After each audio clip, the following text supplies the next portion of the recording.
سو لہسن ایک anti viral بھی ہے اور ہمارے سٹمک سے کلیئر کرتی ہے ان پیتھوجنز کو جن کا کوئی رول نہیں ہے اپر جی آئی ٹریکٹ. سالن میں پکا کے کھائیں. سالن میں پکا کے کھانے سے اس کی افادیت ختم ہو جاتی ہے. ختم یا کم؟ کم ہو جاتی ہے. کم میرے خیال میں ختم ہی ہو جاتی ہے کیونکہ ہم بہت زیادہ پکاتے ہیں. ہم لہسن کو ویسے کیسے کھا سکتے ہیں؟ لہسن کو بہترین کھانے کا طریقہ یہ ہے کہ اس کے چھوٹے چھوٹے ٹکڑے کریں, اس کو 5-7 منٹ ہوا لگنے دیں. جب ہوا لگتی ہے تو اس سے ایک چیز بنتی ہے جس کو میلیسن کہتے ہیں, جو کہ بہت زبردست ایک اینٹی مائکروبیل پیپٹائڈ ہے. یہ وہ سبسٹنس ہوتے ہیں جو ویریس پلانٹس میں ملتے ہیں اور وائرس اور بیکٹیریا اور فنگس کے خلاف کام کرتے ہیں, اور ان کو ہم اینٹی مائکروبیل پیپٹائڈز کہتے ہیں, اور یہ لہسن میں بھرے ہوئے ہیں. تو آپ لہسن کھائیے, آپ کو اینٹی وائرل پروٹیکشن بھی ملے گی. اور کھانے کا طریقہ یہ ہے کہ چھوٹے چھوٹے ٹکڑے کر کے ایک چھوٹی سی توری لیجئے, ایک چھوٹی سی سیگمنٹ لیجئے, اس کے چھوٹے چھوٹے سے آپ حصے کیجئے اور اس کو آپ پانی سے نگل لیجئے کھانے کے بعد.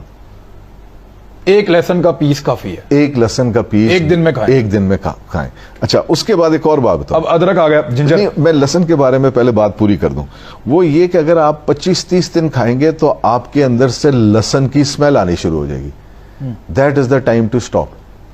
اچھا جی, اس کا مطلب یہ ہے کہ آپ کے وہ ایلسن کے کمپاؤنڈز پورے ہو گئے.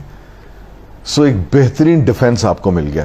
اور لہسن کئی لوگوں کو ہضم نہیں ہوگا, کئی لوگوں کو ہضم نہیں ہوگا. اس لیے اگر آپ کو ہضم نہیں ہوتا تو آپ ایک پوری توری سے نہ شروع کریں, ایک پوری سیگمنٹ سے. آپ ایک لہسن کا چوتھا حصہ لے کے, چھوٹا سا حصہ لے کے صرف وہ لیجئے. آہستہ آہستہ 5-7 دنوں میں اس کو بڑھائیے. اور جب آپ لہسن لیں, جب آپ یہ گارلک کے اوپر آپ کر رہے ہیں, فوکس کر رہے ہیں, تو ساتھ دہی بھی ضرور لیجئے. دہی کے بارے میں آپ کو چھوٹی سی بات. دہی میں لہسن ڈال کے کھا لیں, پتہ ہی نہیں چلے گا. یہ بھی ٹھیک ہے, یہ بھی بالکل کیا جا سکتا ہے. اور اس کو آپ پانی سے نگل, کئی لوگ چبانا نہیں پسند کرتے ہیں, وہ پانی سے نگل بھی سکتے ہیں. اور پانی سے نگلیں تو اس کا فائدہ بھی ہے زیادہ, اور اس کا فائدہ اس طرح زیادہ ہے کہ یعنی کہ آپ کی سسٹین کرے گا تھوڑی دیر تک, آپ کی باڈی میں وہ لوور پارٹ تک جائے گا, وہ ساری ڈیلیوری جو ہے وہ پورے گٹ میں ہوگی. سو اس کا بہت فائدہ ہے.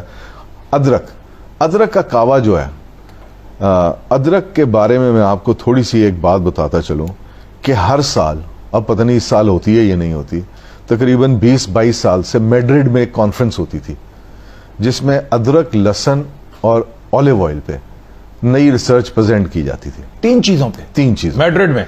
ہر سال ان 3 چیزوں کے لیے سائنٹسٹ اکٹھے ہوتے تھے. ادرک کے اندر جتنی بھی چیزیں ڈسکور کی گئی ہیں ان سب کا رول اینٹی ایجنگ ہے. وہ prevention of premature ageing کرتی ہیں. اور آپ ادرک اتنی بڑی دنیا ہے, اور ادرک کیا کرتا ہے, آپ کے سٹمک سے